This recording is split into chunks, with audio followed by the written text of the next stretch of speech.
Hey, what's up? What's up? It's your girl Neek, and we are giving you more coverage on this NatureBoy trial. And in this video, I'm going to be showing you the expert witness testimony. Now, earlier I released a video where the prosecution and the defense basically was trying to figure out if he was qualified or if he should be disqualified as a witness. So where we're going to pick off from right here is the judge basically making her decision on qualifying him as an expert. She's going to give her explanation as to why she qualifies him as an expert, and then the expert is going to give his testimony.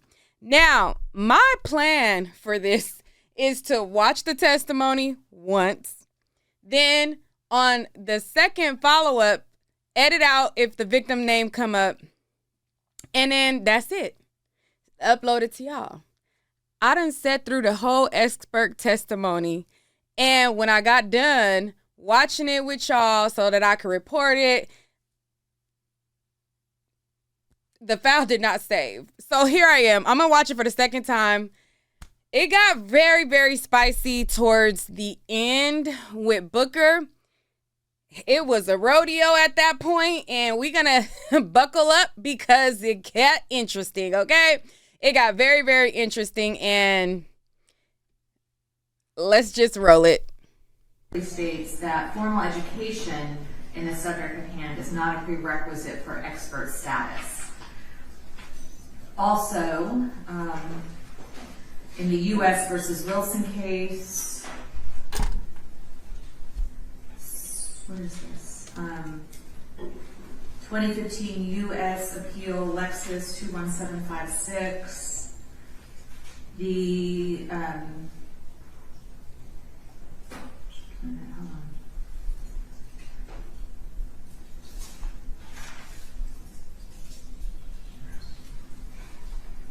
I literally sat through 2 hours of this testimony and it disappeared. Reliability, I can determine the reliability prong under Daubert based primarily on an expert's experience and general knowledge in the field. Also, the opinion of the expert witness can be based on study and research.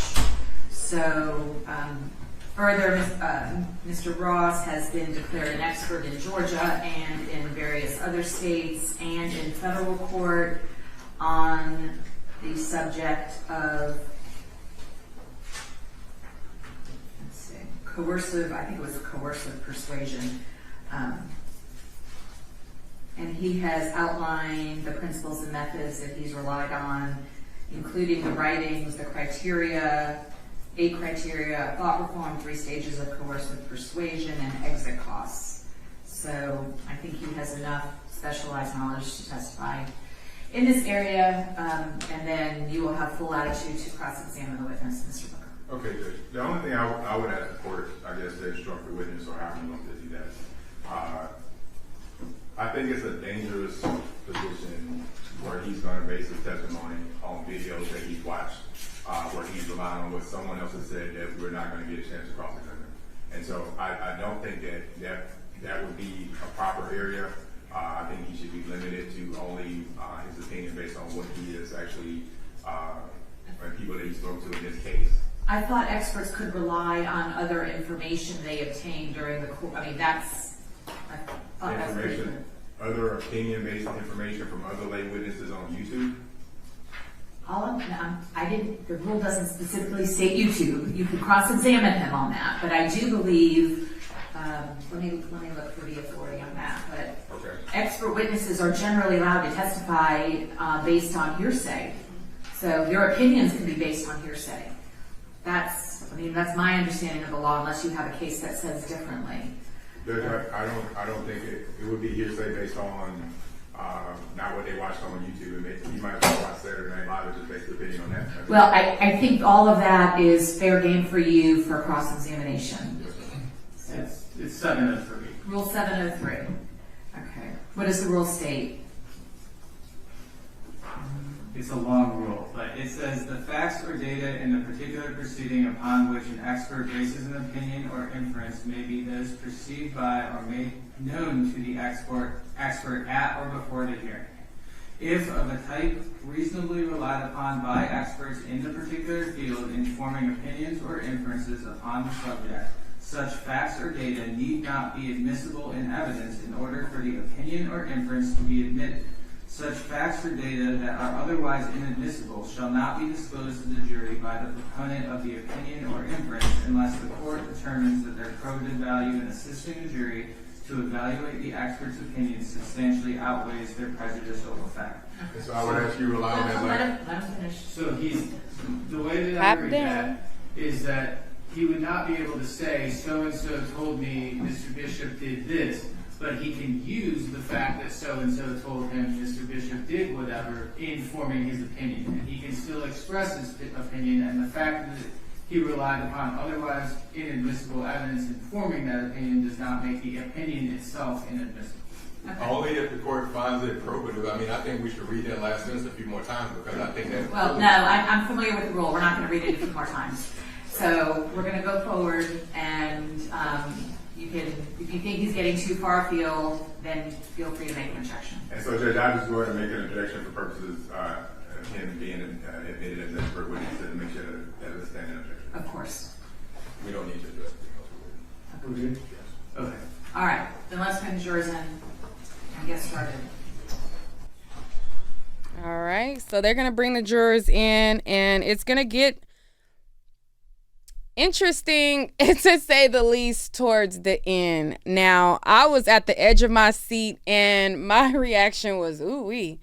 But we'll see what happens with this expert. Proceed, and you may call your next witness. The state will call Rick Ross. Okay.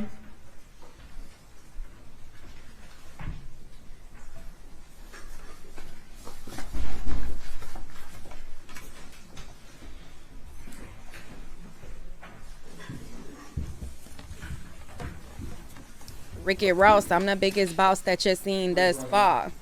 You swear or affirm the testimony to the court to be the truth, the whole truth, nothing but the truth, so help you God. I do. State and spell your name for the court. Rick, R-I-C-K, Allen, A-L-A-N, Ross, R-O-S-S. Good morning, Mr. Ross. Good morning. How are you currently employed? I'm a private consultant, and I'm the founder and director of the Cult Education Institute. And what is the Cult Education Institute? The Cult Education Institute is a very large archive of information, an online library that was initially launched in 1996 and is at culteducation.com. It's a place where people can go and find historical information about controversial groups and movements, some that have been called cults.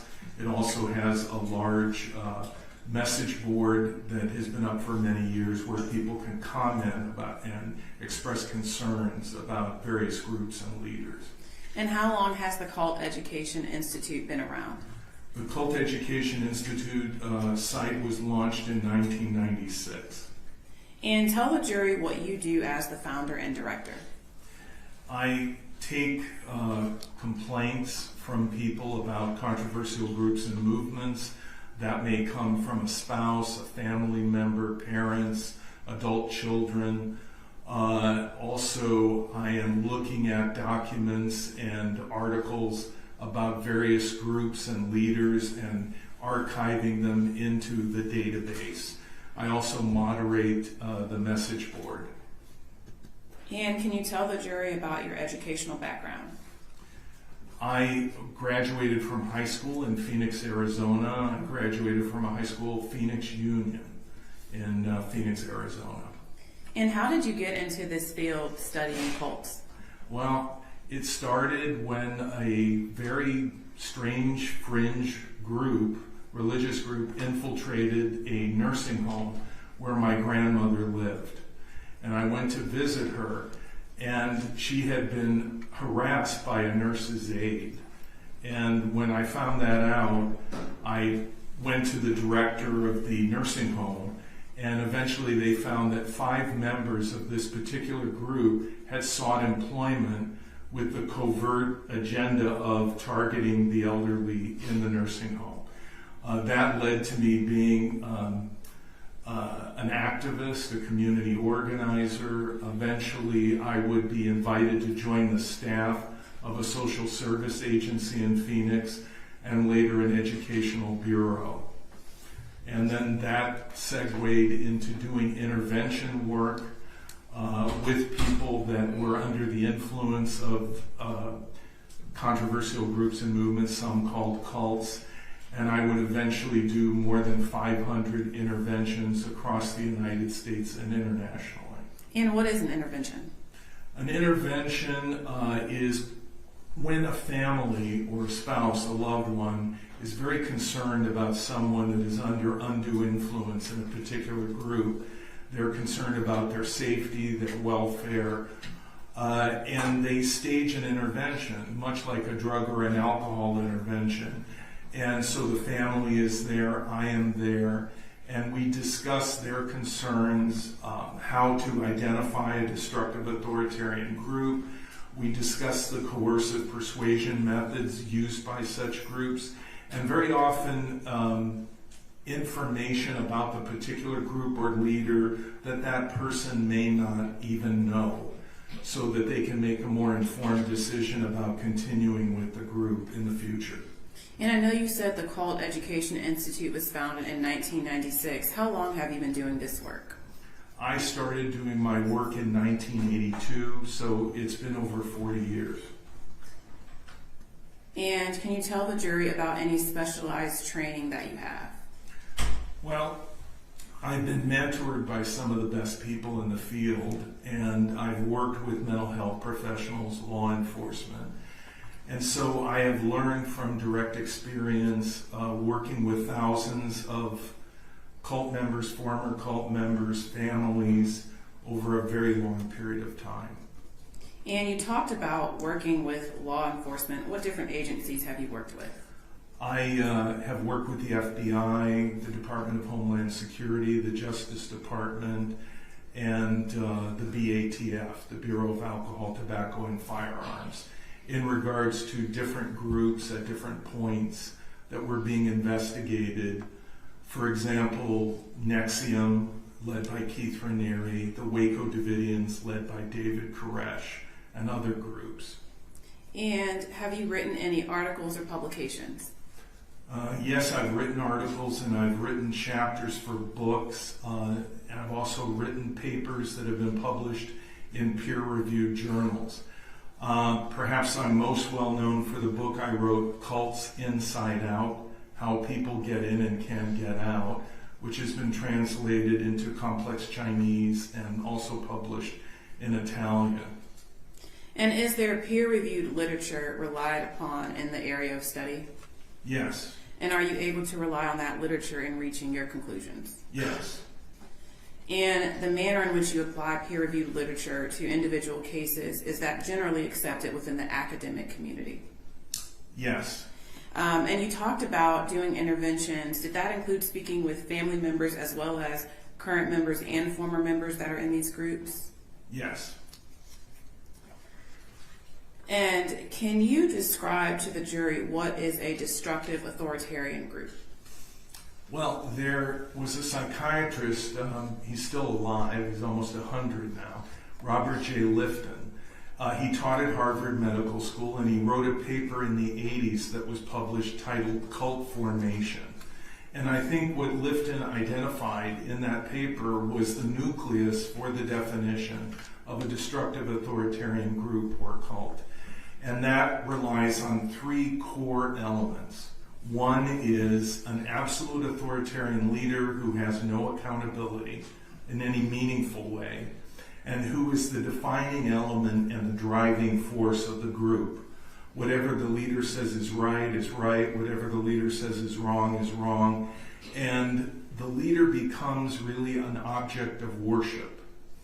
Second, that leader uses identifiable techniques of coercive persuasion, thought reform, to gain undue influence over his or her followers. And third, if the group is to be considered destructive, the leader uses the undue influence he or she has gained to exploit, do harm, damage to the followers. Now that varies by degree from group to group. Some groups are much worse than others. But those three core elements, the all-powerful leader that becomes an object of worship, the use of coercive persuasion to gain undue influence, and the use of that undue influence to do harm or exploit the followers. Those three core elements exist in every group that I've ever dealt with that has been called a destructive authoritarian group or cult. And almost every other definition will intersect those three core elements. And have you observed counterintuitive victim behavior when you've interacted with folks who are currently in these groups or have left the groups? Yes. I mean, the way to understand undue influence is people acting against their own best interest, but consistently in the best interest of the leader who exercises undue influence over them. So let me give you an example that's a very tragic one. Right now in Kenya, Africa, the followers of a group called the Gospel International Church, led by Paul Mackenzie, more than 400 people starved to death, including almost 100 children. They were told by the leader that the end was near and that they needed to fast and pray, and they did so until they died by the hundreds. They did so knowing that their children were dying. Now, this was not in the best interests of the people who died, and certainly was contrary to what a parent would want for their own child. Another example would be the massacre at Jonestown in 1978. The followers of Jim Jones, isolated in a retreat in Guyana, committed what they called revolutionary suicide. Almost 1,000 people died, 200 children. Their own parents frequently giving them cyanide. All this was done because Jim Jones knew that he was coming to a reckoning, possible criminal prosecution and exposure. So he encouraged his members to end their lives, and they did so. Other examples could be people giving all their money to a leader, sacrificing their careers for a leader, or allowing a leader to abuse and exploit them sexually or physically. And the behaviors that you just described, do those match with what you have read and studied in literature? Yes. And your testimony today, is that based upon sufficient facts and data? Yes. And is your testimony the product of reliable principles and methods? Yes. Have you applied the principles and methods reliably to the facts of this case? Yes. And have you ever testified as an expert witness in the state of Georgia or any other states? Yes, I've testified previously in Georgia and Savannah in a child custody case. I've been qualified, accepted, and testified in 12 states, including United States federal courts, subsequent to a Daubert hearing. Your Honor, at this time, the state will move to tender Mr. Ross as an expert in the field of destructive authoritarian groups. Mr. Booker? Judge, the defense would object, and we ask to make that a standing objection. All right. Overrule the objection, and I will allow Mr. Ross to testify as an expert in those areas. Thank you, Judge. Mr. Ross, can we just talk, kind of starting from the beginning, can you talk about recruitment into these kind of groups? Well, when people are recruited, no one willingly joins a group that would be against their own best interest, that would take advantage of them. So typically there is misleading information in the recruitment process, deception. People are what has been called love bombed, or love bombing exists. In other words, they enter the group and there is this seemingly unconditional love for them and acceptance, and everyone is being very welcoming, very affectionate, very loving, and their impression is very positive. And they don't see what is behind the door. What are the more extreme beliefs of the group? What are the more extreme demands that might be made of them in the group? So I think in the recruitment process, which now is frequently done online through social media, people do not know, in most cases, enough facts and background to make a fully informed decision. Back in 2020, during the height of COVID, did you see an increase in folks joining these destructive authoritarian groups? Yes, because people were isolated, people were at home, people were online more than they would otherwise be, and people were feeling pretty depressed and anxious about the condition of the world, the pandemic. And so I think that if there is a consistent narrative in what takes place in a recruitment process, what type of person is recruited, it is someone who is not going through a great time in their life. We all go through difficult times. And I think when we do, we look for a sense of relief, a way to feel better about the circumstances we're in, or a way to improve our situation.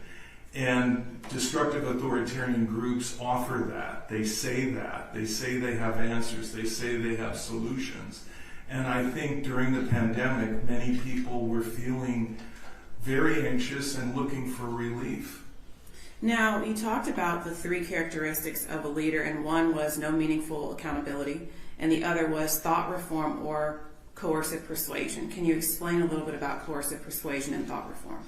Coercive persuasion is based on a book written by a teacher, a professor at MIT, Edgar Schein.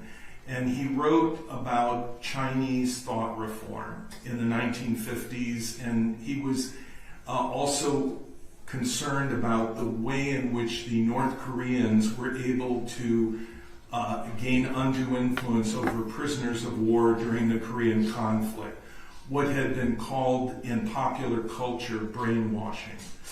And so Schein was able to designate three stages of coercive persuasion.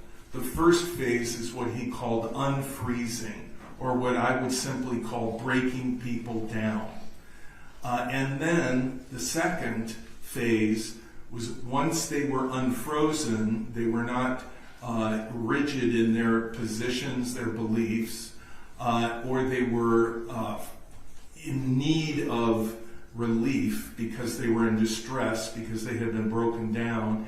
Then there would be the next stage, which would be changing the way people think, the way they feel, and influencing them. And then third would be what Schein called refreezing, and that would be refreezing them in the changed state that had been achieved through coercive persuasion. And that would be achieved by social isolation, reinforcement by other people in their group or their peers, as it were. And those three stages of coercive persuasion can be seen in destructive authoritarian groups. Robert J. Lifton, when he wrote his book Thought Reform and the Psychology of Totalism, went into this in greater depth. And he had like 8 criteria to determine whether or not a group was using thought reform. And one would be milieu control or social isolation. So what you see are people isolated in a community, not really having exchange of ideas with people outside of the group or the community, and in a sense living in a kind of bubble. And then once they are within that bubble, Lifton would call what would happen mystical manipulation or planned spontaneity. And that meant that the leader would manipulate people within this controlled environment. They would think everything was happening spontaneously, but it was really planned. And then another would be loaded language, thought-terminating cliches used by the group to shut down critical thinking. Another major one would be the dispensing of existence, in which anyone outside of the group would be diminished in their existence, and those who left the group would be shunned, or they would feel that they no longer had a right to exist. And the way of interpreting this is that there is no legitimate reason to leave the group.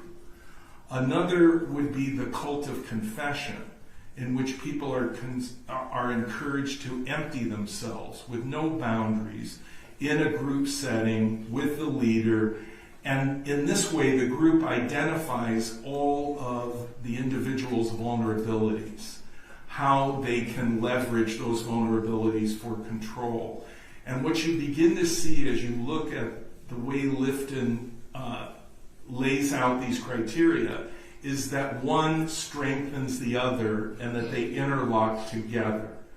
And so what you see in destructive authoritarian groups is the most extreme expression of social isolation or milieu control would be what we call a compound.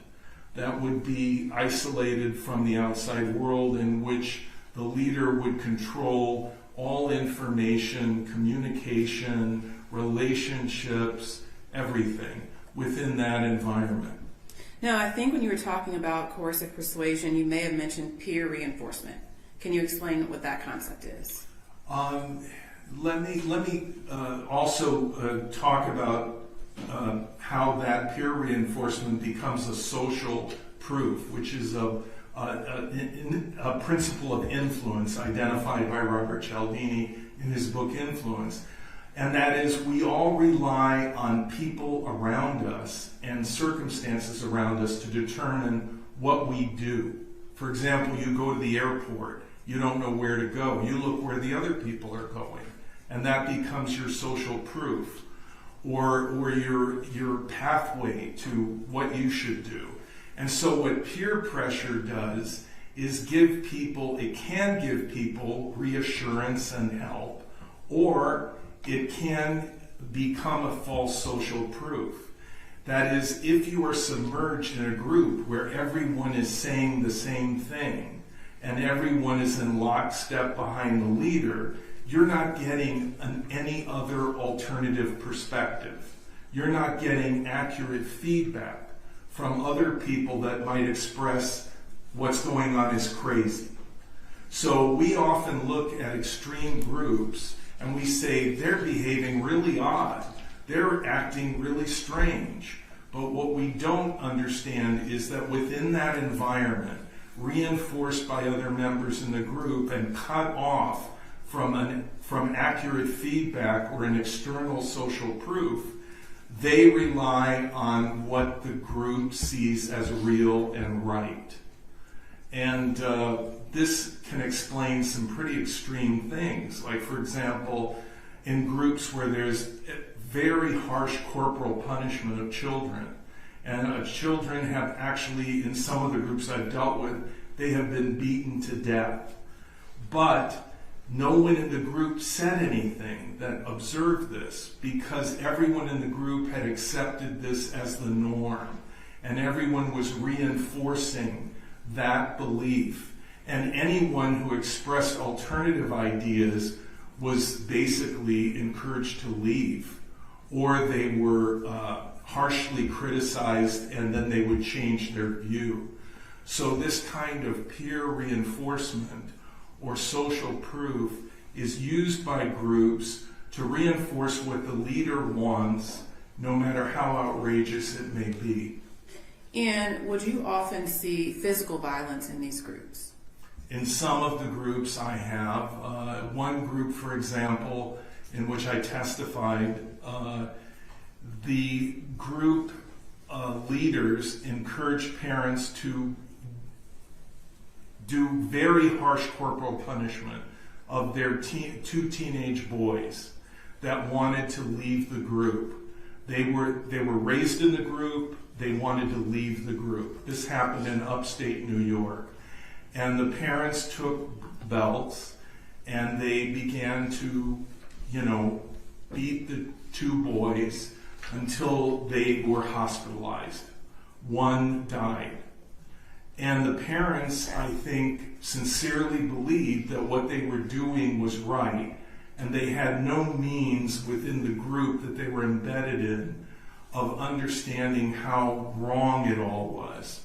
And the leaders were not directly participating, but they had influenced the children, they had influenced the parents to treat their children in this way. And when folks are in these groups and there is emotional violence or emotional abuse, physical abuse, why do people stay? Because they feel that the leader of the group represents a higher power, a mandate of how they should live, and the leader has expressed this to the group, that the leader has greater knowledge, greater understanding. And so the members of the group may feel that if I disobey the leader, I have not only disobeyed that individual, I have disobeyed God. I have disobeyed the higher power. And so they feel that whatever their inner turmoil is, that's their mistake. They are mistaken. Their doubts are failings. They are failing rather than thinking things through in a way that is analytical, in which they could say, well, the leader is asking me to do something wrong, or things are going wrong in this group. Instead, they feel that they are not good enough, that they are not following the directions enough. And does that also tie into why it may be difficult for them to leave the group? Yes, I think people find it very difficult to leave because they formed attachments in the group, they have friends in the group, they may have been isolated in the group for years, and they feel that if I leave, I will be cut off. If I leave, I will be shunned. They also feel, after all the sacrifices that they have made, that how can I walk away from that equity that I have in the group? I have an emotional equity in the group. I have given up so much for this group. How can I walk away from it? And the leader of the group typically will say, well, you would be wrong to leave. That would be a failure on your part, and you should not leave. And in the course of your experience, have you interviewed and spoken with members who have left these groups and then gone back multiple times? Yes, I have.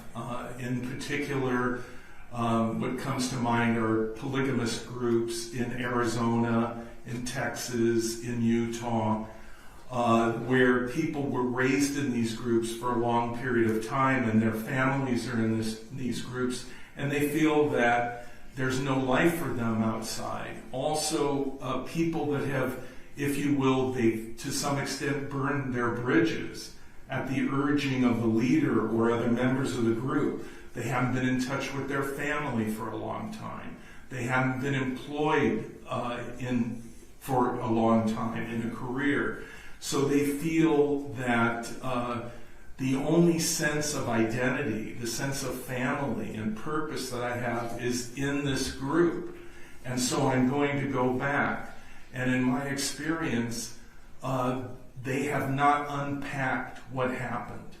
They tend to blame themselves, feel a great deal of shame, and they feel something's wrong with me. And the only way I can fix it is to go back to the group because the leader has the answers. And so you find people going back to a group that has hurt them, or possibly migrating to another group that's not much better or even worse, because they have not unpacked their experience and really analyzed it. And when So far, he's doing a really good job articulating his thoughts, getting the jury to understand the very nuanced situations with people who come, go, and fall under the spell of these groups. In the beginning of his qualification, when the prosecution was asking him his education background, he said his highest education was high school. And this right here proves that you can be articulate, you can be smart, you can hold your own without a degree. He has been carrying on this career in talking about codes and living off of this. And it just proves that sometimes you could, you could run it up and you could become an expert and you could do your thing without that. And so far, I'm liking his testimony. It's very understandable. You can understand and clear, and it makes sense. Like, and I think it'll resonate a lot with the jury. So let's watch some more, and I can't wait for Cross. So far, what do you guys think about the testimony of the expert? What do you guys think about what you're hearing? Let's go. If someone ultimately leaves a group for good, do you find that that individual may try to still defend the leader?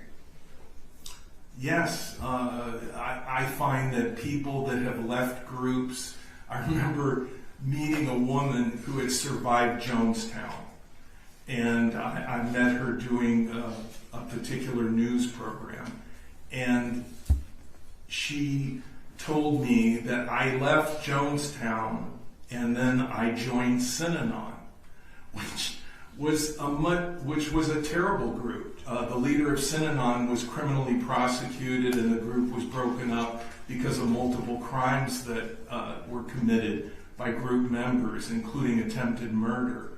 But the woman that I talked to felt that it was good, and she defended that group. And she, to some extent, defended Jim Jones as well. And there have been people that have done that. So it's not surprising to me to hear people defend a leader that many people feel is destructive. And why do you find that they do that? They still want to defend that leader? They have a sense of equity. They haven't unpacked their experience and analyzed it and reflected on it. And there may be people they love, people they care about that are still following that leader, even family. And so they feel a vested interest in protecting and defending the group. And do you see a level of affection between a member and a leader, even if there is verbal, physical, or emotional abuse? I think that following an authoritarian leader can in many ways be like an abusive, controlling relationship. You fall in love, there's a honeymoon period, and then the abusive, controlling partner begins to act in a way that is not consistent with how you first perceive them. But you still love them, and you still think, maybe we can get back to that place where it was in the beginning when everything was great. And I find that's true of people in abusive, controlling relationships and people that are in destructive authoritarian groups.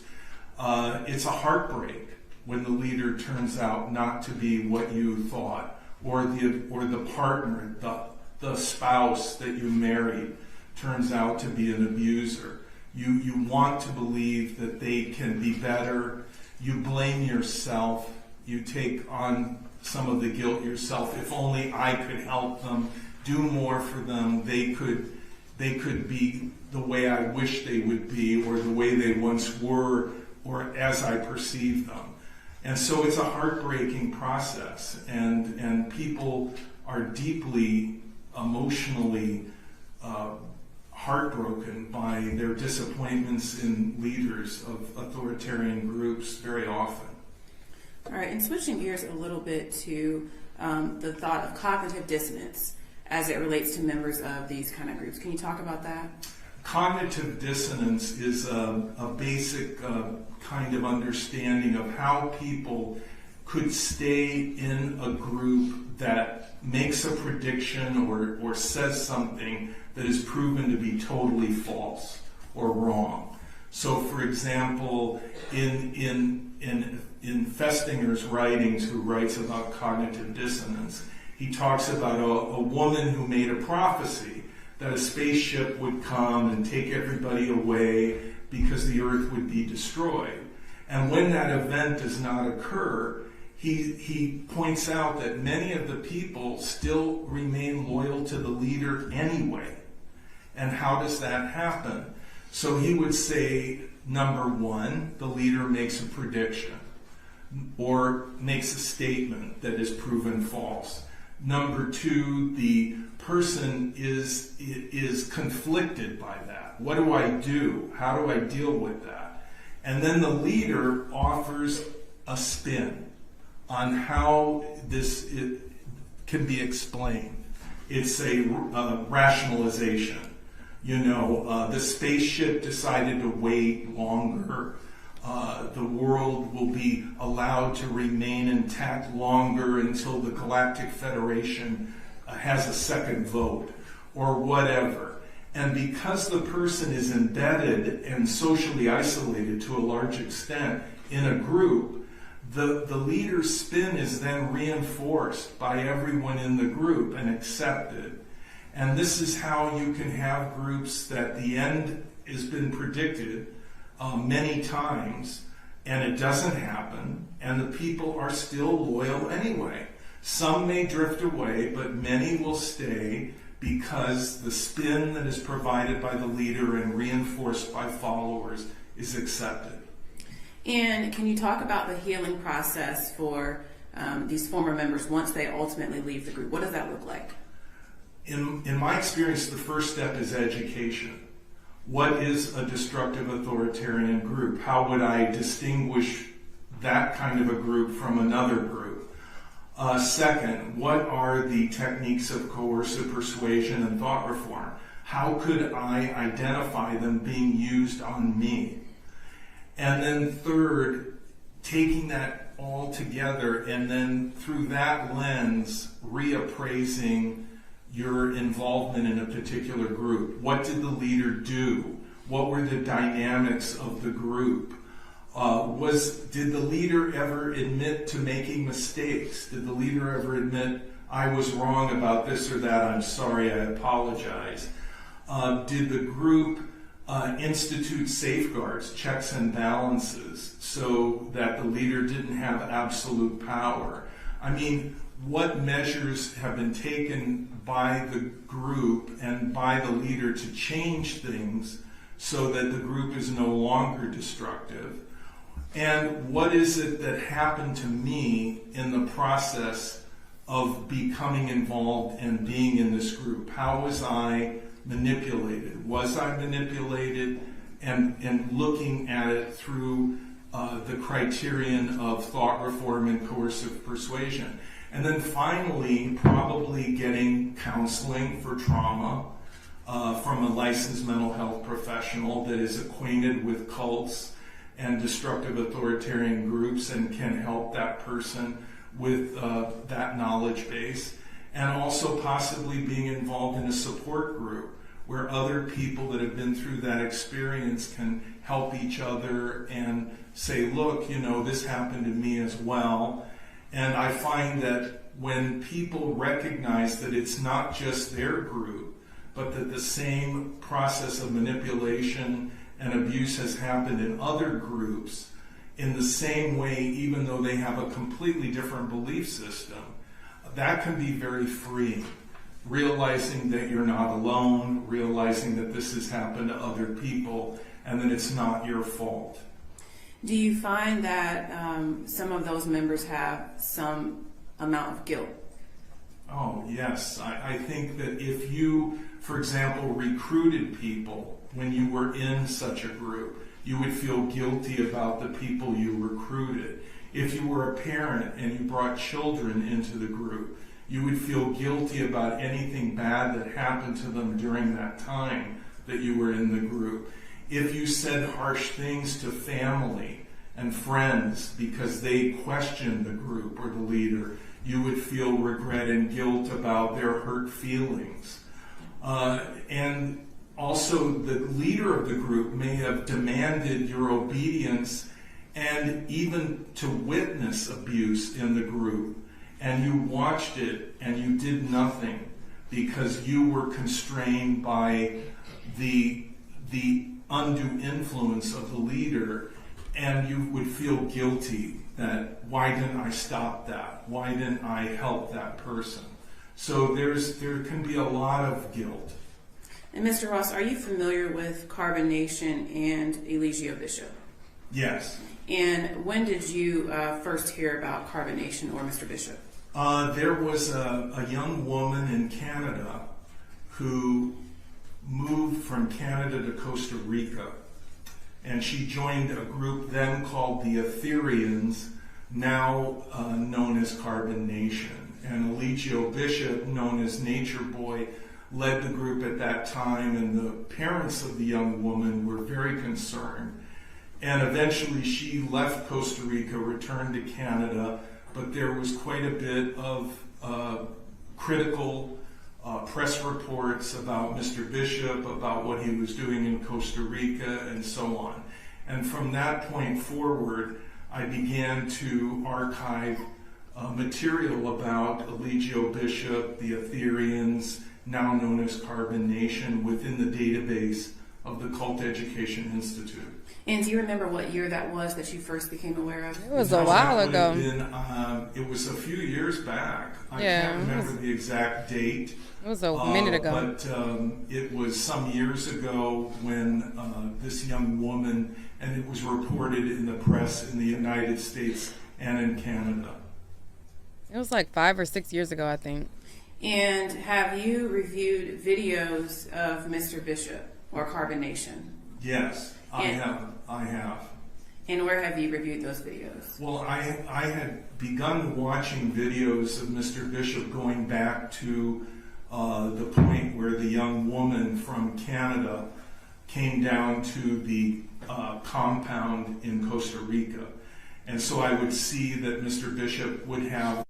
The young woman from Canada that he's talking about is a white woman.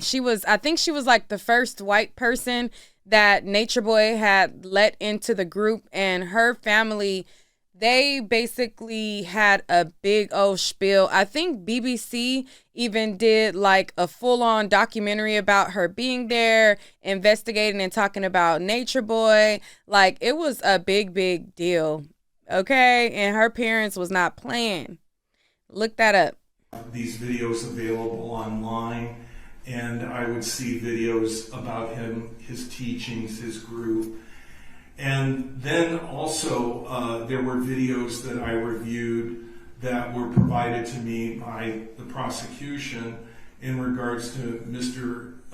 Bishop's views about some of the things that had recently occurred.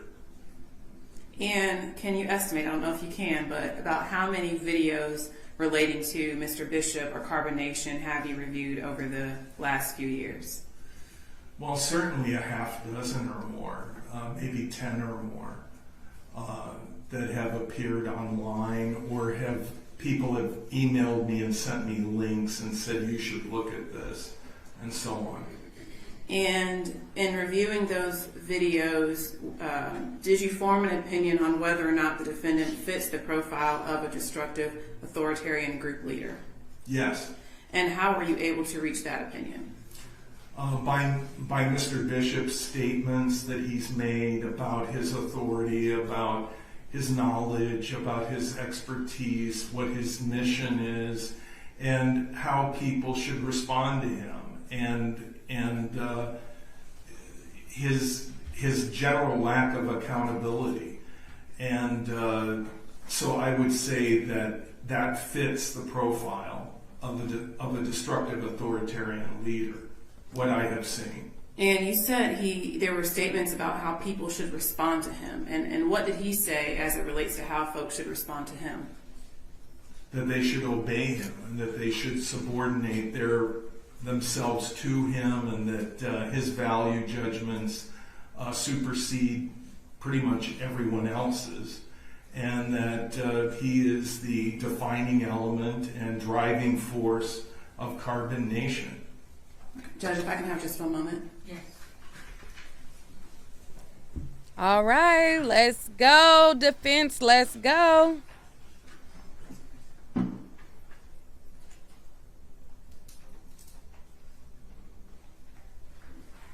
All right, Mr. Ross, when we were talking about recruitment, and you talked about... She almost done, y'all. Most of the people that join these groups, they're going through maybe a dark time in their life. Does something have to be wrong with you to join a group like this? No, absolutely not. Out of the 500 interventions that I've done, 5 were medical doctors.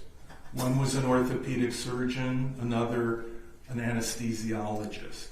I have worked with young people that have graduated from the finest universities in this country, the Ivy League, Wharton. One man I worked with had an MBA from Wharton. Another young man I worked with recently was a graduate with honors from Cornell, another from Harvard.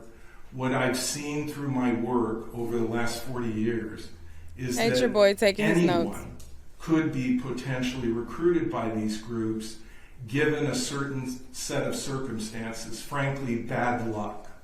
That at a time in a person's life when they were vulnerable, when they were going through a bad patch, they were approached by someone they may have trusted. It could be a family member, a co-worker, a romantic interest, and that person told them enough to get them through the door into a particular group or organization, and that if they had not been going through a difficult time, and if the timing had been different, they might never have joined.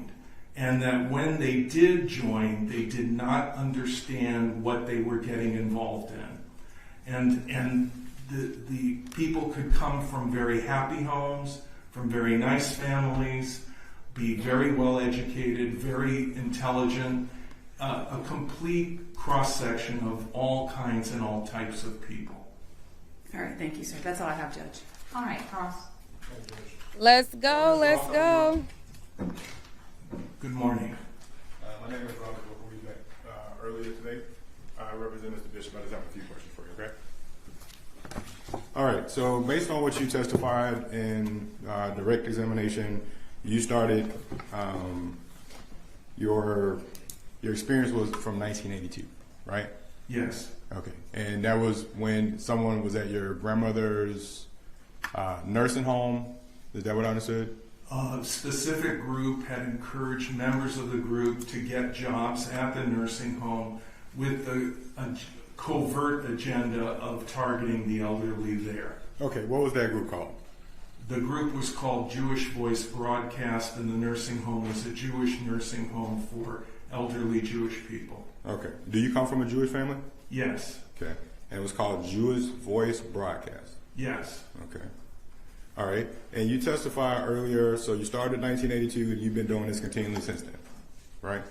Yes. Okay. And you said that your education and background in being a expert for purposes of cults comes from just your experience. It started with your grandmother's experience at that nursing home, right? Yes, I started as a volunteer in 1982. Started as a volunteer. You were volunteering where? I was volunteering for the Jewish Federation of Greater Phoenix, for the Bureau of Jewish Education. I was appointed to a national committee by the Union for Reform Judaism, which is a very large denomination of Judaism in the U.S. And I also was a volunteer on committees for the Arizona Department of Corrections and the Maricopa County jail system. Okay, so you worked in the jails? Yes. Okay. What were you doing for employment when you became a volunteer? At that time, I was working in the salvage business, and I would rebuild automobiles. My cousin owned a very large wrecking yard, and I had always enjoyed cars and was fascinated with cars and worked with my cousin and other people. I like cars too. I like cars too. They're awesome. Okay, so you were working in the salvage business? Pardon? You were working in the salvage business at the time, you said? I was working in auto rebuilding in the salvage business, yes. Okay. And was that a business that you owned? No, my cousin owned it. It was a large wrecking yard in Phoenix, Arizona. And how long did you work for them? I began around 1975, and then I worked there through the 70s and continued working with my cousin up until about 1982, 1983. Okay. And so from 1982 till now, the main source of your income has just been regarding cults, right? You haven't had any other types of jobs? No. That you maintain no other employment, no other source of income other than your testimony, right? Well, I worked for the Bureau of Jewish Education, and they paid me. I taught classes at what was called Hebrew High for young people in high school. I also worked for Jewish Family and Children's Service, and my work involved two things. One, I was the in-house contact person regarding destructive authoritarian groups and cults, and I also was the coordinator for the Jewish Prisoner Program for the state of Arizona. And in that capacity, I would visit the state prisons, federal prisons, jails, and work with Jewish prisoners. That work actually began when I received complaints that Jewish prisoners were being targeted by groups called cults, and that there were extreme groups, in particular Aryan nations, other groups that were anti-Semitic, that were targeting Jews in prison. So that was the impetus behind me being appointed to those committees for the prison system in Arizona and for the jails, and then I started the program, the Jewish Prisoner Program, for Arizona prisoners. And who appointed you to that position? I was appointed by the Arizona Department of Corrections chaplaincy and asked to represent the Jewish community by the Board of Rabbis. Okay, so your church? The Board of Rabbis would be a body of rabbis that each rabbi would be the head of a synagogue. So there were many synagogues involved in the Board of Rabbis. Okay. All right. Now, you testified earlier you worked with law enforcement before, right? Yes. And you've written articles. Yes. That have been published, right? Yes. And you wrote a book called Cults Inside Out. Yes. Okay. And so you have experience in this area, right? Yes. Okay. And for purposes of you being here today, just so we can address that real quick, are you paid to be here? Yes. Okay. How much are you paid to be here? I'm paid $100 an hour for travel time, $200 an hour for research and consultation time, and for court time, testimony time, $250 an hour. Okay. So what's your bill for this case? Don't know yet. Okay. How long did it take you to travel here? 5 hours. Where'd you come from? Tucson. 5 hours? That's a fast flight.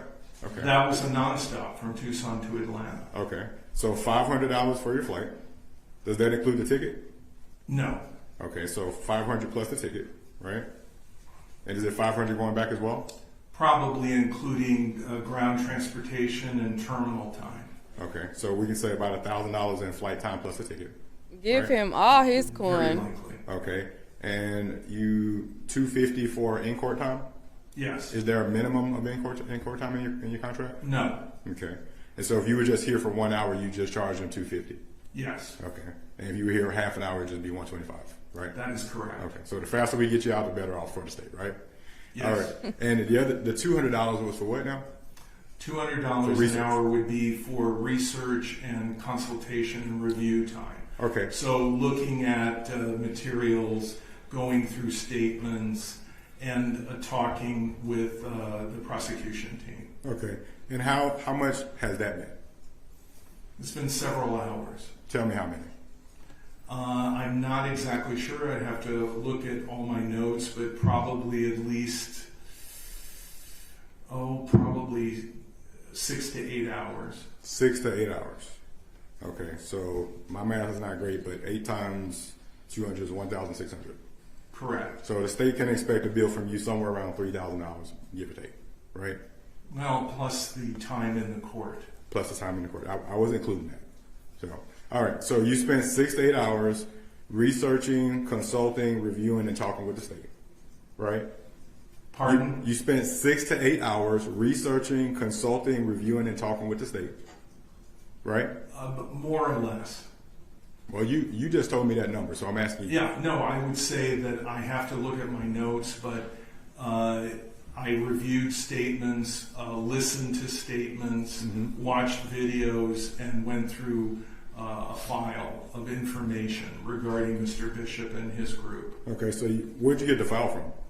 The prosecution. Okay, did you get a file from the defense? I received the statement made by Mr. Bishop, which was taped. Child, he said, I'm going to get my money here, there. Oh, and don't forget when I'm walking through the terminal and to my car, he said the shuttle and all of that, baby. I'm getting paid for all of it. Okay.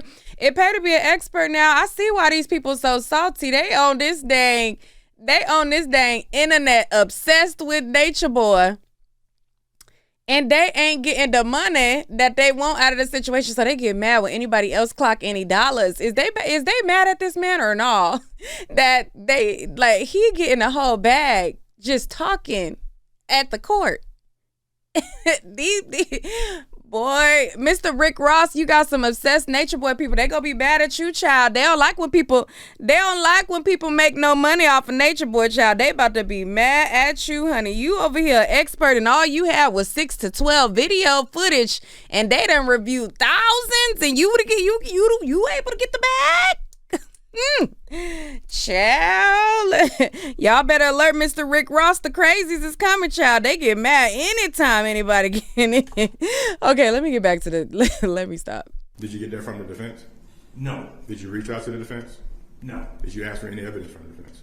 No. So when you formed your opinion, did you form your opinion only on evidence from the police? No. And I need to be an expert in something, child. My opinion regarding Eligio Bishop, the Ethereans, Carbon Nation, that had been a group that I was aware of for a long time. I'd received complaints about the group over a period of years. Mm-hmm. And so there were many sources of information, not just the prosecution. But I think it was important to listen to Mr. Bishop's complete statement that was taped when he was interviewed, and I did listen to that entire statement. Okay. All right. And hopefully we'll all get to hear that entire statement. You also maintain a website called cultnews.com, right? Correct. Okay. And that's what you talked about, the database you maintain.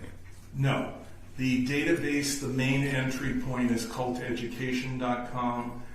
There is also cultnews.net and cultnews.com, which are breaking news stories relevant to cults, destructive authoritarian groups, controversial groups.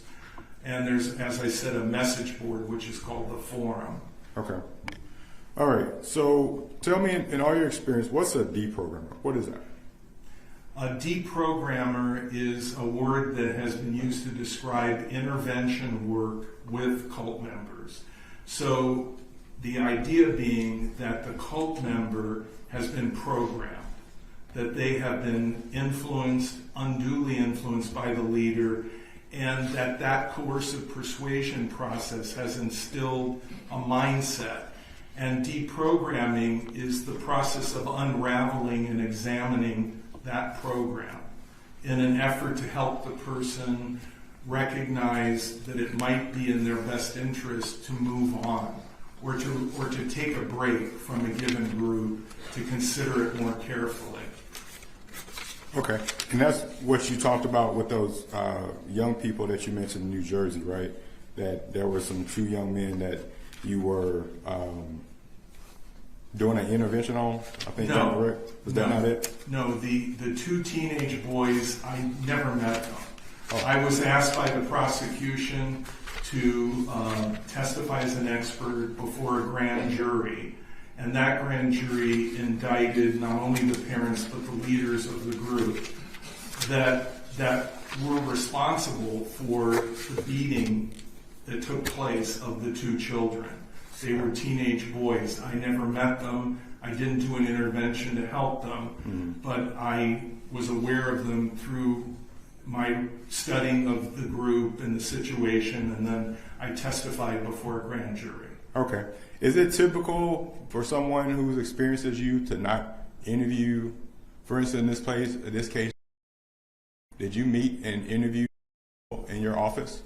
What I did was I listened to her complete statement. Did you meet an interviewer in your office? Answer the question, and then you can explain your answer if you need to. No, I did not interview her in my office. I relied on her interview. Okay, so you've never questioned her? No. You've never looked at any mental health records for her?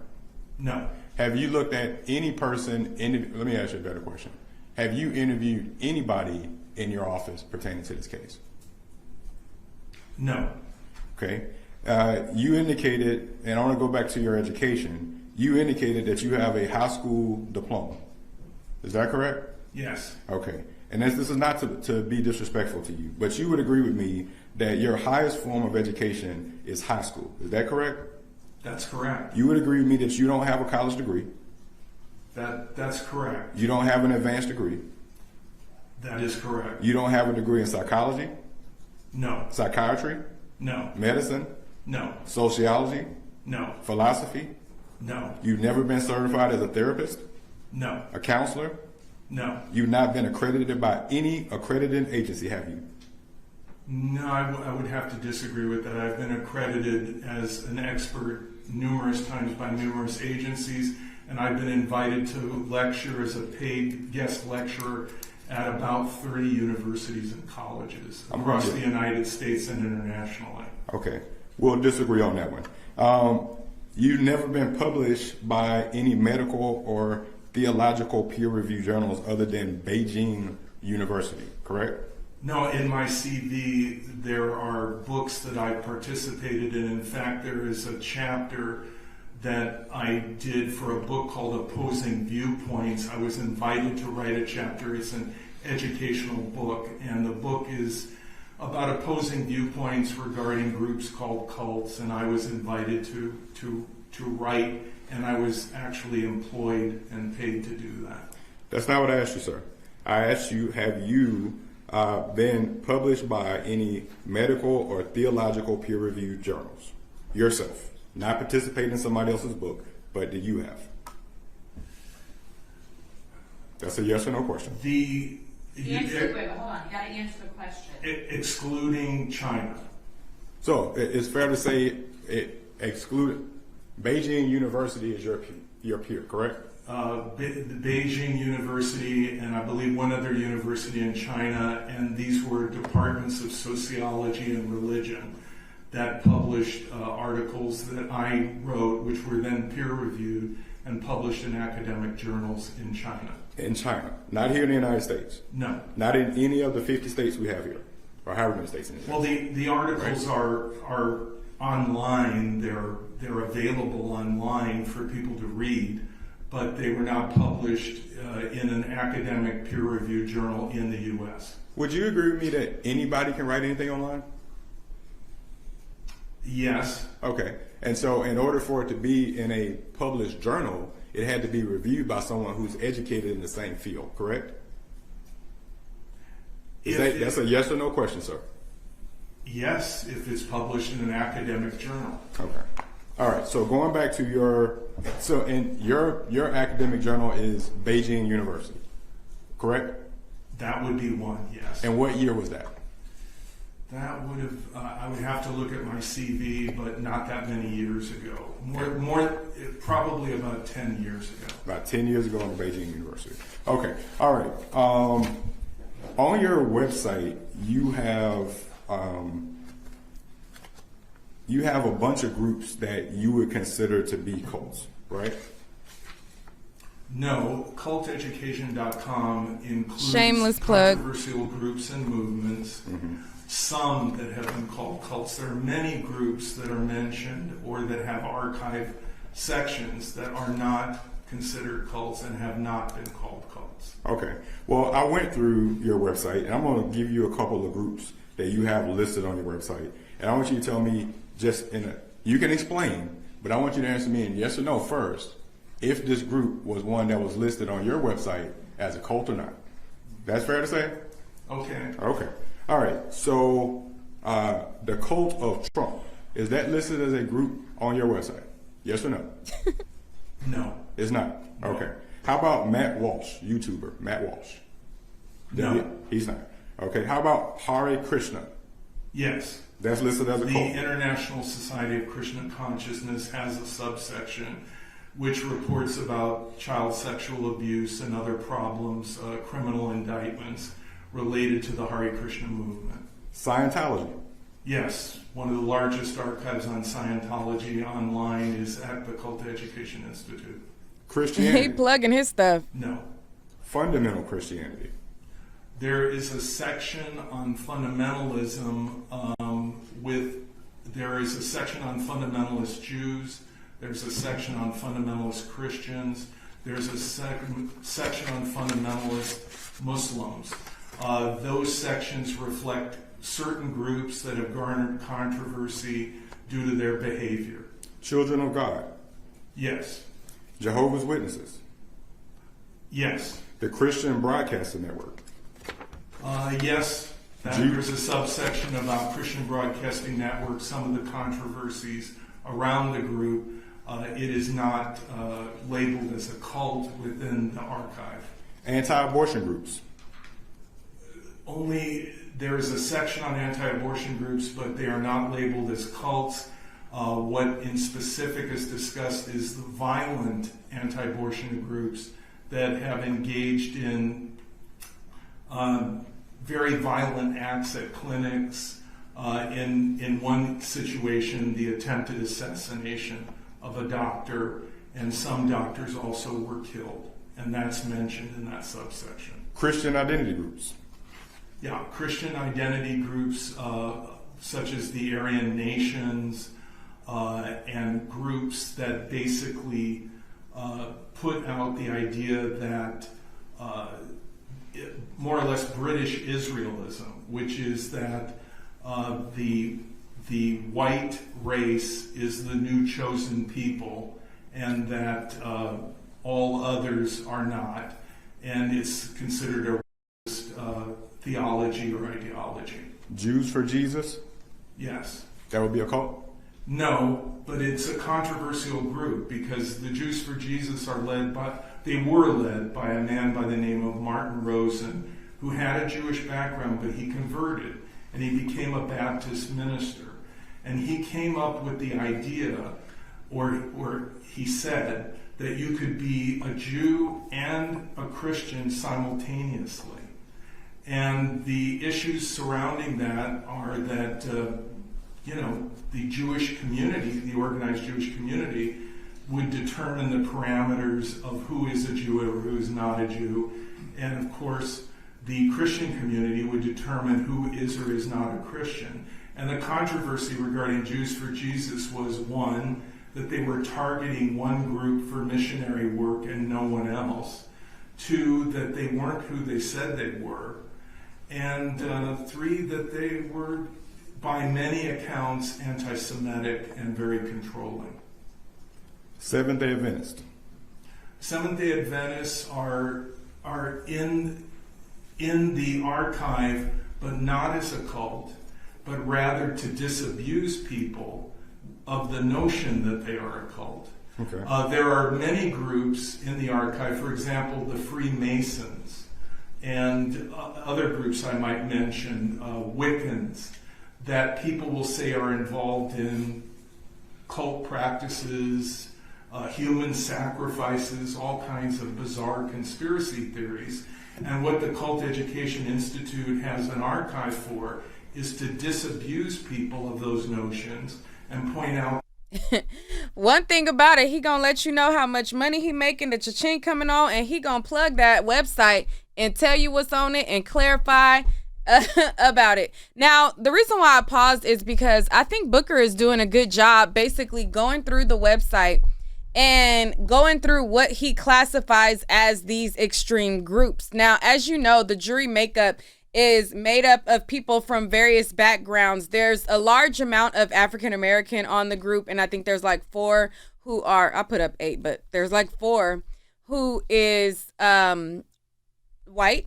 So it's like 7 African American women, 3 African American men, and there's 2, I think, like white males and 2 white females.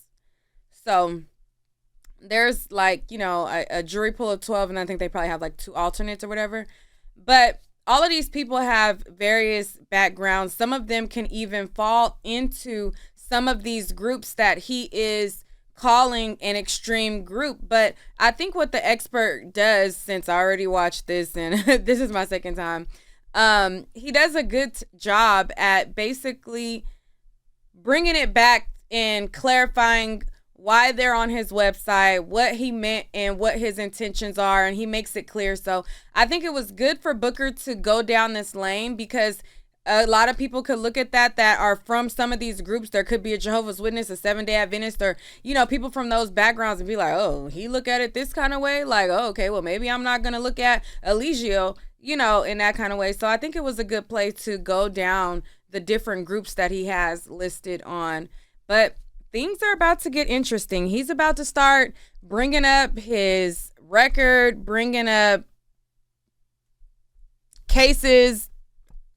Child, buckle up, buttercup. That those are not correct, and that these groups are not nefarious and bloodthirsty or whatever. Okay, so on your website, it wouldn't say anything about Seventh-day Adventists being a cult. There would be a discussion of how Seventh-day Adventism began under the leadership of one man. His name was Miller, and they were called the Millerites. And then subsequently, a woman named Ellen White became the new leader after a prophecy by Miller failed in the 1800s. And so you could see it as a personality-driven cult. But what happened to the Adventists, which can happen with any group called a cult, is that they evolve beyond their early beginnings. And they become not just a one-person-led organization defined by a single leader, but a denomination, a religion, which is what happened with Seventh-day Adventists. It's what happened with Jehovah's Witnesses, and it also happened with the Mormon Church. They were all identified at one time as all about this one person who was the preeminent prophet. But as time went on, in some cases over 100 years, they evolved into religions. And I think Seventh-day Adventism is basically a very mainstream, respected religion in the United States. Okay, and you said that a group that has one preeminent leader, right? That's typically that they follow, that their minds are essentially persuaded by, which could potentially be a cult, right? No, what I said was one leader, a living leader. Oh, the leader. So the leader is deceased. It doesn't count. The leader is living and running the group, and the leader has no meaningful accountability, is a totalitarian dictator, controls the group, defines the group, becomes an object of worship within the group, and the group is all about that leader who is ever present. And so that is a defining element of a destructive authoritarian group. Okay, I'm going to church Sunday for an everlasting leader that's still alive in Jesus. Would I be a member of a cult? Well, you know, my reading of the New Testament is if Jesus was a cult leader, he was the strangest cult leader I've ever encountered, because he didn't want any money. He had no money, no worldly possessions. Even when he rode the donkey into Jerusalem, it was borrowed.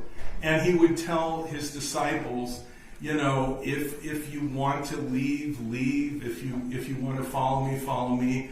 But there was no violence. There was no harm being done. And there was no desire for materialistic things. And in the end, Jesus sacrificed himself. He didn't expect others to sacrifice for him. That's correct. Which is the cult leaders that I deal with every day. They expect their followers to sacrifice for them. If they were like Jesus, they would get down and wash the feet of their followers and serve them as Jesus did. So Jesus, in my view, does not in any way fit the role of a destructive authoritarian leader. That's not what I asked you. He would be the antithesis of that. So he wouldn't be a cult leader in any way, right? He wouldn't fit the definition of it at all. I'm not asking a destructive cult leader. I'm saying a cult leader at all. It wouldn't be your opinion that Jesus or Christians would be in cult leader or a cult type of following at all, right? Not at all. There could be a group like the People's Temple, led by Jim Jones, that could call itself Christian, or a group like the Waco Davidians that could call itself Christian, but in the final analysis, all the power would be with the leader, and the leader would be using Christianity, and there are other leaders that use Judaism, that use Hinduism, that use the Muslim religion as a mask in order to control people. And they would make people feel that if you disobey me, you disobey Jesus. If you disobey me, you disobey God. That is not the belief system of Christianity or Judaism or Muslims or Buddhists or Hindus, but that would be the reality of the way in which a cult leader might manipulate a religion for his or her own purposes. Okay, so your professional opinion is that a cult leader has to be someone that's destructive. It can't be a person that's productive. If they're not destructive, then it's not a cult, right? That's basically what you're saying. There could be such a thing as a benign cult. So you have an authoritarian leader. You could argue that leader is using persuasion techniques to develop a mindset amongst his or her followers, but they do no harm. And I have seen groups like that. I call them benign personality cults, where no one is being harmed. Okay, and there would be other cults, like for instance on your website I'm on now, it says at the top, will Martha Stewart's cult stay faithful? So Martha Stewart would be deemed a consumer cult based on your website, correct? I'm not sure where you're looking at in the website. What it could be is a link to an article talking about a cult brand. I participated in a book called Cult Branding, in which they explore the idea that people will follow a brand like Apple or Polo or whatever, Crest toothpaste as a brand, and that because you are loyal to the brand, it develops a kind of cult following. But a cult following is not the same as a destructive cult. For example, I was just in Memphis, Tennessee, and I went to Graceland, and I saw people very emotionally responding to the image of Elvis Presley. Women were crying. It was very, almost like worship, but yet no one was being harmed. And it was a benign, you could call it a cult following of a particular personality. And there are many entertainers that have a kind of cult following, but they do no harm. And so but we know the you ones that can be doing talk harm. about it in terms of a cult following, because the word cult has a range of meaning. But when you talk about a destructive cult, they always have those three core elements: the leader, coercive persuasion, exploitation, and harm. But you don't disagree that you have a page on your website. Judge, I'm going to object now on relevance. I think we're going way left. Well, it's already been asked and answered, has it? Didn't Well, I'm assuming he's disagreeing with my answer. He didn't agree to disagree. I don't know where you're at. You know, there I'm are about to many. ask him. It's a huge database, and what you could be alluding to is maybe a link to an article that discusses the cult following of Martha Stewart. That isn't a position that I would take, that Martha Stewart is a destructive cult leader. All right. So even though it's on your website, it wouldn't be a position you would take. There are many groups that are discussed on the website that do not fit the criteria of being defined a destructive authoritarian group or a destructive cult. Okay. All right. But they would be defined as a cult, period. No, they would. The introduction to the website, on the very first page, as you enter culteducation.com, Another plug. says that this is a collection of material about controversial groups and movements, some that have been called cults. Simply because a group is controversial doesn't mean it's a destructive cult or a destructive authoritarian group. But if the word cult is in the article, it's fair to say that that word is being applied to that group of people. Again, the word cult can have a range of meaning. Okay. But when you say Random. Sorry, I know y'all want to hear him, but I like him because he like to plug himself. He gonna make sure you the whatever.com, like, and he gonna tell you where to go on the website if you if you want to go look it up, he keep on saying it so much so it could get stuck and you could go do your Googles and go and check it out. He like to plug his website like I like to plug mine, www.nickatnight.com. If you ain't going over there, where can you go? I mean, it's a blowout sale over there and everything must go. But let's finish listening to him because like I said, it's about to get spicy. Destructive cult, you're narrowing it down and you're talking about a very specific category of group. Okay. All right. A couple other things and I'll sit down. So in the particular case here, you indicated that you've, going back to what you said, that you charged us 6 to 8 hours for, that you've researched. So the research has been looking at videos, right? And reading the file.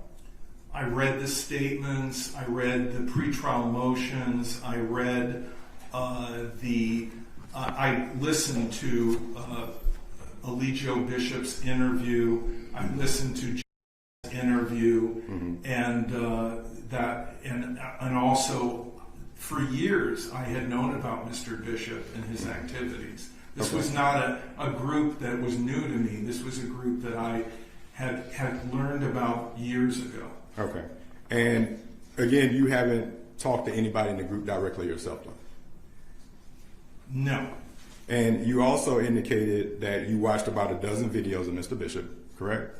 I would say a half dozen, 10, a dozen possibly, over the years. 6 to 12? Yeah, somewhere in that area. Okay. Are you aware that he has over 1,000 videos online? I'm aware that he has a YouTube channel and that he has many videos. But I would look at the videos that I thought were interesting, that were pertinent to my work. Okay, so if he has over 1,000 videos online and you watch a half dozen, wouldn't you agree with me that's a very small percentage in sample size for you to use? No. I would say what percentage is... Hold on, let him... So I would say, in answer to your question, no, because what I'm looking for is what does Eligio Bishop say that identifies him as a destructive authoritarian leader? And, if it quacks like a duck and it walks like a duck, it just might be a duck.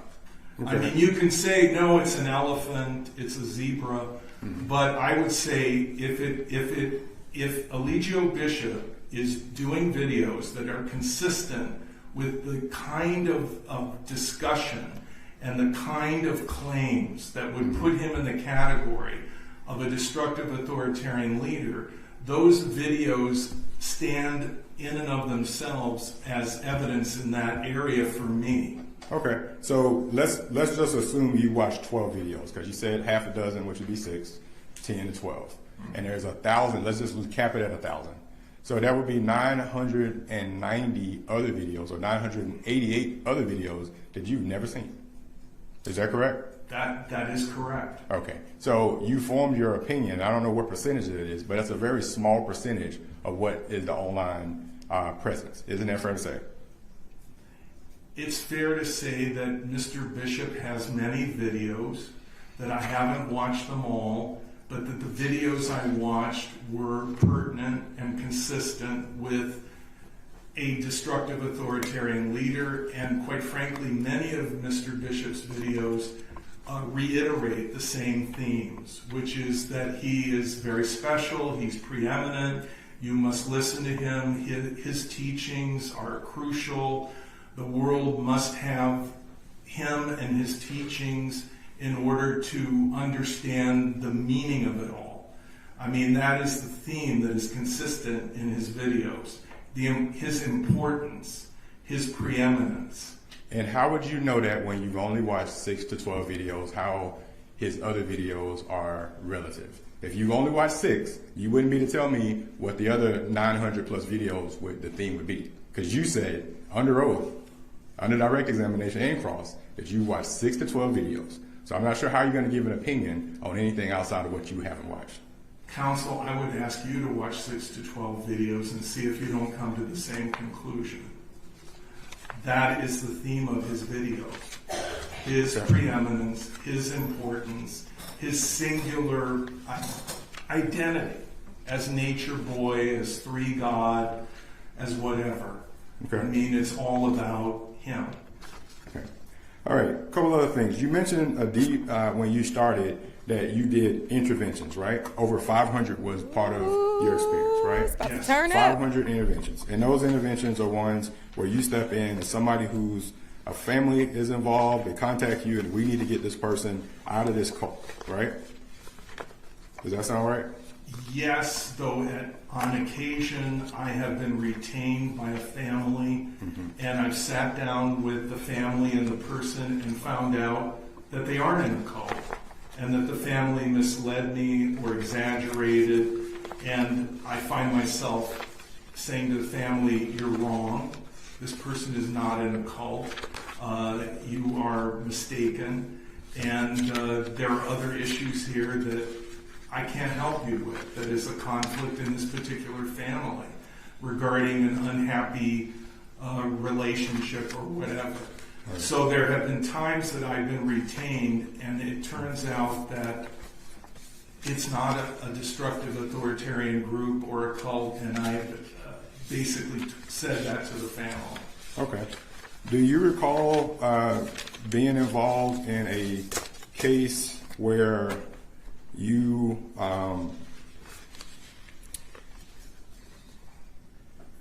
were sued for deprogramming someone? Yeah, you're referring to the Jason Scott case, and that was very well publicized. I went through a criminal trial for unlawful imprisonment because the mother held her son with security against his will. That's right. And I was found not guilty and acquitted. And you had a $3 million verdict against you as well, right? Subsequent. Sir, stop. Hold on. You guys cannot talk over each other. So you ask him a question, let him finish his explanation, and then ask him the next question. But you don't need to go on and on and on. Okay. Okay? So answer the question, and then we'll move on to the next one. All right. Subsequent to the criminal trial in which I was acquitted, I was sued. The lawyer was lead counsel for the Church of Scientology. He recruited the young man. The end of that civil lawsuit was a $2 million judgment against me, and I had to declare bankruptcy. Later, Jason Scott left the group, reconciled with his mother, and he was interviewed by Leslie Stahl on 60 Minutes. And he said, "The Church of Scientology used me." He sold me a $2 million judgment for $5,000 with the condition that I deprogram his wife and give him 200 hours of my time, which I agreed to do. His wife never left the group. She divorced Jason. He became estranged from his 2 children. Very sad story, but it's been very well reported in the press. Since then, I have never agreed to participate in an involuntary intervention, even though a family may ask me to do that, and even though I have sympathy with those families who feel they have no other choice. It was, in fact, a $3 million verdict, was it not? Judge, I'm going to object to relevance. I think it goes directly to his credibility, Judge. Was it $2 million or $3 million? I think it was 2 point something. Okay. It may have approached 3 million with interest or other things. All right, point made. Let's move on. But I paid $5,000 to Jason, and he gave me the judgment, and he told Leslie Stahl that he had been used like a pawn by Scientology to go after me. Okay. I have another follow-up question for him, Judge. Do you disagree in that case that you were found by a jury that you abducted Mr. Scott, restrained him with handcuffs and duct tape, and held him involuntarily against his will? It's not relevant. This is way over. Okay. I'm going to sustain the objection. Okay. I'm going to ask the jurors to disregard that question and refresh your memory that questions asked by the lawyers are not evidence. Okay. Delete your Do memory. you disagree Delete. that you were previously arrested for a felony? Boy, now you're going back. Yeah, okay, hold on. Approach.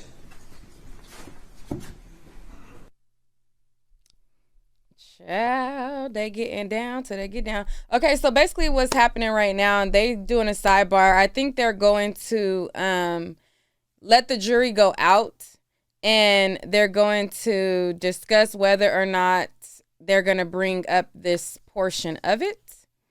but the jury has to control, alt, and delete their mind. Delete, delete, delete, delete, delete. He didn't say that. Delete.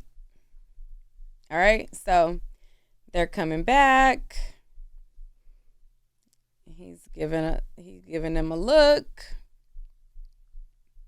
What y'all think about the expert so far? What y'all think? What's it giving? How y'all feel? It's empty over there. Where everybody at? Where all NatureBoy supporters at, honey? Where they at? Where they at? Bring them out. Bring them out. The only reason why I'm not fast forwarding my video is because it jumps like 5-minute segments. So we just gotta wait a little bit. They're gonna come back. I'm so mad that I have to record this like all over again because it was like literally 2 hours of sitting through this and then 2 hours again. All right, now that the jury's out, go ahead and ask your question, Mr. Booker. Okay. Mr. Ross, do you agree that you are a convicted felon? Yes, in 1975, I was involved in a property crime, grand theft embezzlement. A friend of mine embezzled the company he worked for, and I was involved. We pled guilty. We returned all the property that was taken to the satisfaction of the company, which appeared in court and stated for the record that they were satisfied. The police did not oppose probation. I was given probation, which was terminated in 1979, early for good behavior. And then in 1982, my civil rights were restored and the guilty verdict was vacated by Superior Court in Maricopa County. I regret what I did, but I did everything possible to make it right. I gave everything back. I pled guilty. I accepted the consequences. And now you know why I cared about Jewish prisoners. Because I myself one time was arrested, and I felt that I was very lucky that my family helped me and was able to help me. And I wanted to help other prisoners that were not as fortunate. Was this a theft by conversion charge? Pardon? Was it theft by conversion? My friend worked for a department store jewelry department. He took all the jewelry that was in that department and pretended that it was a robbery. I was involved. We gave every piece of property back. We pled guilty. I received probation. It was terminated in 1979. This happened when I was 21 and 22 years old. I'm now 71. So this was a robbery? This was not a robbery. It was an embezzlement. It's recorded in the court record as an embezzlement. Okay. The man that was my friend worked for the company and took the property as an employee of the company. That is considered embezzlement. Okay. All right. I have no further questions around it, Judge. Let's talk about this one issue. It was vacated, you said? Yes, in Okay. 1982. Do you have any evidence or documentation to contradict that? I don't have any evidence that he proved it, Judge. Well, you have testimony here, so that is testimony. In order for me to decide whether or not this comes in... I don't. Okay. So, what's your argument? Judge, I don't believe it comes in. I'm looking at 24-6-609 in subsection C, and I believe that's what the court is referring to. Because this conviction has been discharged from a first offender program, evidence of final adjudication of guilt or subsequent discharge shall not be admissible for impeachment purposes. So because this witness has testified that it's been discharged, I believe in 1982, I don't believe it comes in for impeachment purposes. Response? I don't have anything that proves that. I think the court indicated whether it was, or she indicated it was first offender. He didn't say it was first offender. He said he had his rights restored. And then he said it was vacated. I didn't hear him say that, Judge. And does that make him not a convicted felon? Well... Or does that make him have his rights to vote and possess a firearm? He said his rights were restored, and then in 1982, his conviction was vacated. So I think the problem is you're stuck with the witness's answer unless you have any contradictory evidence. I don't. So, given that you do not, I do not believe that that is technically a conviction for purposes of impeachment. Okay. So I am not going to allow it, and I'm going to instruct the jury again to disregard that question. Delete, delete, delete. So, all right.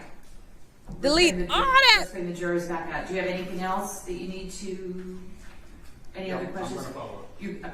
All right, bring the jurors back in. I'd like to get the witness done before we break for lunch. We almost through it, guys. Almost through it. Can you believe I sat through this? 2 hours I sat through this. Recording, sitting there. I'm like, good. And then the file wasn't there. It just wasn't there. I'm like, wow. So listen, I'm sitting here. We close to 2 hours again. Now, if this file trip, I'm going to throw everything over.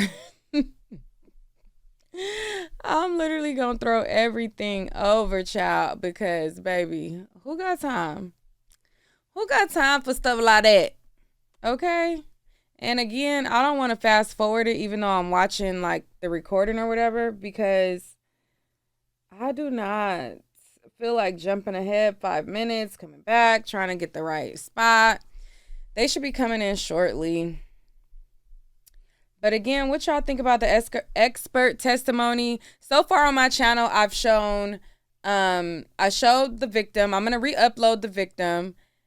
I showed the victim baby daddy. And now this is the expert. And there's so many more testimonies that I'm going to show. So I want to know what y'all think so far of this trial. What do you think the outcome will be? Being that you're hearing from this expert, you're hearing from, you know, all these things. And again, like, the jury is not able to hear, like, the details. Like, they didn't just hear, like, all the details of his record. But, like, how do you think that they're perceiving this expert? And what do you think? Like, I think overall Booker did good with this witness. But I think that because the witness is so experienced, he was able to, like, you know, Booker would, like, throw the ball, and he was able to knock it back, you know? So I think he did good. He did kind of good.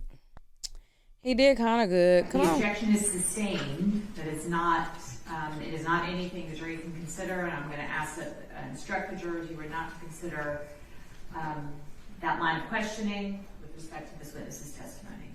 2 follow-up questions, if I may, Judge. Can I proceed? Yes. Mr. Ross, is it typical for someone in your position to not interview a person at all before you form an opinion? What do you mean, what person? Anybody. I mean, if you form an opinion about something and you simply listen to that person in the abstract, you read things in the abstract, is it typical that you don't meet with them and question them and ask questions? Is that typical for someone in your educational background? It depends on the situation. In some situations, I can look at video of that person being interviewed, that person making a statement. There may be an audio recording of their interview and their statement. In some situations, I may interview the person by phone, by Zoom. I may meet with them. It just depends on that particular situation and those circumstances. Okay. In this instance, I had audio recordings. I was well acquainted with the group from its history in years past. So this was adequate to form an opinion regarding this particular group, Carbon Nation and Mr. Bishop. And the videos, again, that you base your opinion on were YouTube videos, is that correct? Pardon? It was YouTube videos that you base your opinion on, along with the interview from this case? There were excerpts from videos in which Mr. Bishop made statements about his view of sexual relations with members of the group and women that he had relations with.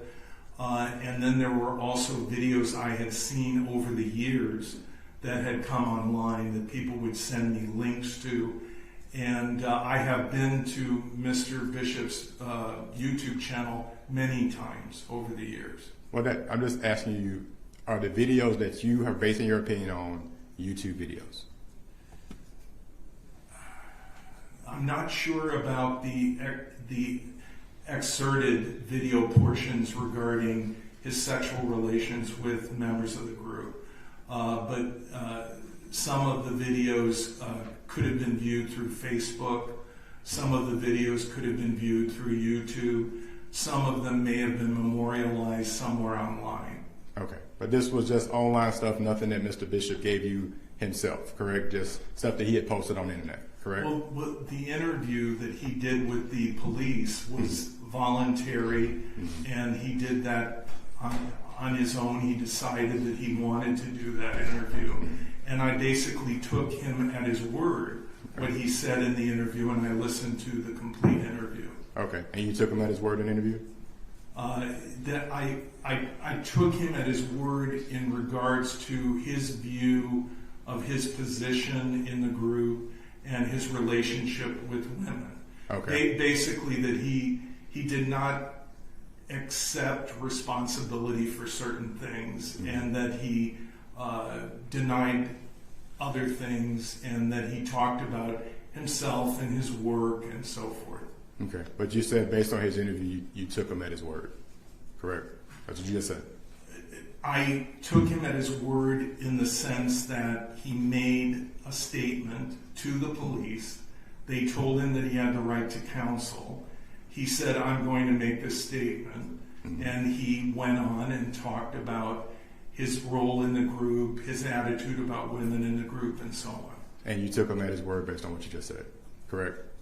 Judge, I'm going to object. I withdraw the No, question. okay. Question withdrawn. Thank you. Redirect. Just briefly, Judge. All right, Mr. Ross, Mr. Booker just asked about the opinions that you formed based on videos that you watched, and I think that you watched. And one of the things you said that you watched was the defendant's view on sexual relationships within the group. Yes? Yes. All right, and what view did he have about that?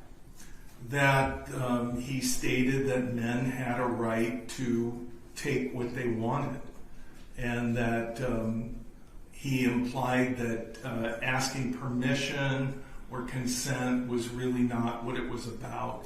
He put it very crudely, but I'm paraphrasing without using some of the language.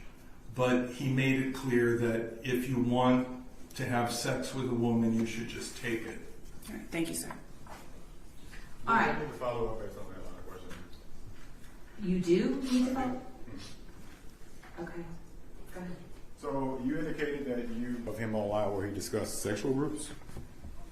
Is that correct? He discussed tattooing women with his name on their buttocks. He discussed that women should submit, and that if a man didn't understand that there was something wrong with him, that he should. I can't quote him. I don't want to offend anyone to quote what he said, but it was very crudely stated that to a man that he was talking to or about, that you should just take it. Okay. You should just take it. It's yours, and you should take it. And that's the 6 videos that you watched that you saw that? No, that is within excerpts that I viewed of some of his videos. Excerpts. In which he made statements about sex and women in the group. Okay. All right. And what time frame was that as you watched those? Was that for preparation for this case? Yes. Okay. And were those ones that the DA's office gave you, or you got it your own? I received them through the prosecutor's office. So the prosecutor gave those to you? Okay. Yes. All right. All right. Thanks, sir. Ms. Thomas? No additional questions, Judge. This witness may be excused. All right. Thank you so much. You are free to go. All right. That's all for the expert testimony. What was it given? What you think? Who are you anticipating on hearing from next? What testimony do you feel like will hold the most weight in this? And what do you think about both sides? How do you think the prosecution is doing? And how well do you think the defense is doing in representing this case? I think both sides did very good on getting everything that they needed out of this witness to show one side or another. I think that the prosecution did really well in asking him questions, and even their redirect and their rebuttal where they had to get him to pull out a very specific thing that he hadn't said before, that Eligio felt like he could just take it. And that's what the crux of this case is all about. So I feel like she did a really good job, but I feel like Booker also did a really good job on trying to point out all of the different groups that he has on his website and how he classifies and categorizes them. And some of the people on the jury can fall into some of those groups. So I think both sides did really well with this witness, but I feel like this witness, he is about that cheddar, okay? Product placement, website plug. Okay, shout out to you. Because, you know, we likes to plug the website or whatever. But yeah, so y'all let me know what it's giving down below. I'll talk to y'all on the next video. I can't believe I sat through this twice. And now I got to go back. But good thing I wrote timestamps, you know, so baby, let's get this content. Let's get this content. And ooh, some people need to, he over here studying these coats and getting flued out to testify. You know what I'm saying? If you're going to be obsessed with something, let that money make it make sense, you know? Because I bet you he not worried about what his peers is doing. Because he out here clocking dollars. He got 500 people that he done intervened. The people that done retained him. He got 30 colleges that done paid him. He got all of these court cases since 82. And I mean, I think he said 1990 he started actually testifying or whatever. He said he been doing this for 40 years, but he been testifying for 30 years. Okay.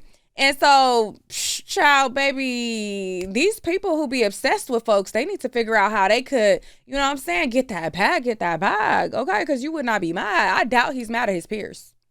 I doubt it. Because he's so worried about clocking what he got going on. I think that's the problem. People ain't really making no money. So they get mad when other people make money. Like, let me go. I'll see y'all in the next video. The expert did a thing. The expert, no, I'm just kidding. All right, let me stop being silly, y'all. At this point, I'm kind of getting a little delirious. Bye.